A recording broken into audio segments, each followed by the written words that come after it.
పంచతంత్రంలో చిన్నయ్య సూరి గారు చెప్పిన కథ అధ్యక్ష. ఇది పంచతంత్రంలో చిన్నయ్య సూరి గారు చెప్పిన కథ అధ్యక్ష. ఒక నక్క ఆహారాన్ని వెతుకుంటూ ఊర్లోకి వచ్చిందట అధ్యక్ష. అక్కడ రజకులు ఉపయోగించే నీలి రంగు ఉన్న తొట్టిలో పడిపోయింది. ఆ నక్కకి ఏమైపోయింది, ఆ తొట్టిలో పడితే ఆ నక్క ఒంటి నిండా నీలి రంగు అంటుకున్నది. ఆ నీలి రంగు అంటుకున్న తర్వాత అది మళ్ళీ అడవిలోకి పోయింది. ఇదేదో కొత్త జంతువు అనుకొని అడవిలో ఉన్న జంతువులన్నీ భయపడ్డాయట అధ్యక్ష.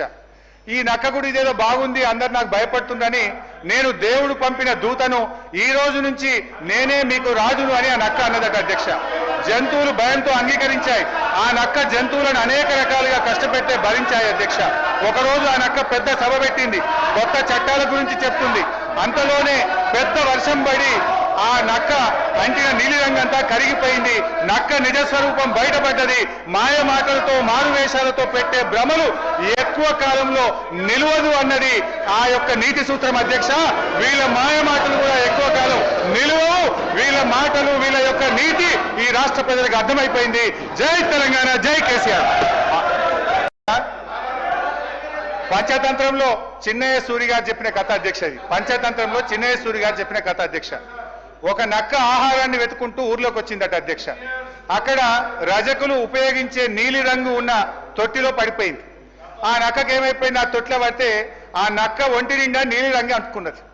ఆ నీలి రంగు అంటుకున్న తర్వాత అది మళ్ళీ అడవిలోకి పోయింది. ఇదేదో కొత్త జంతువు అనుకొని అడవిలో ఉన్న జంతువులన్నీ భయపడ్డాయట అధ్యక్ష. ఈ నక్క కూడా ఇదేదో బాగుంది, అందరు నాకు భయపడుతుందని నేను దేవుడు పంపిన దూతను, ఈ రోజు నుంచి నేనే మీకు రాజును అని ఆ నక్క అన్నదట అధ్యక్ష. జంతువులు భయంతో అంగీకరించాయి. ఆ నక్క జంతువులను అనేక రకాలుగా కష్టపెట్టే భరించాయి అధ్యక్ష. ఒకరోజు ఆ నక్క పెద్ద సభ పెట్టింది, కొత్త చట్టాల గురించి చెప్తుంది. అంతలోనే పెద్ద వర్షం పడి ఆ నక్క అంటిన నీలిరంగంతా కరిగిపోయింది. నక్క నిజస్వరూపం బయటపడ్డది. మాయ మాటలతో మారువేషాలతో పెట్టే భ్రమలు ఎక్కువ కాలంలో నిలవదు అన్నది ఆ యొక్క నీతి సూత్రం అధ్యక్ష. వీళ్ళ మాయ మాటలు కూడా ఎక్కువ కాలం నిలవవు. వీళ్ళ మాటలు, వీళ్ళ యొక్క నీతి ఈ రాష్ట్ర ప్రజలకు అర్థమైపోయింది. జై తెలంగాణ, జై కేసీఆర్.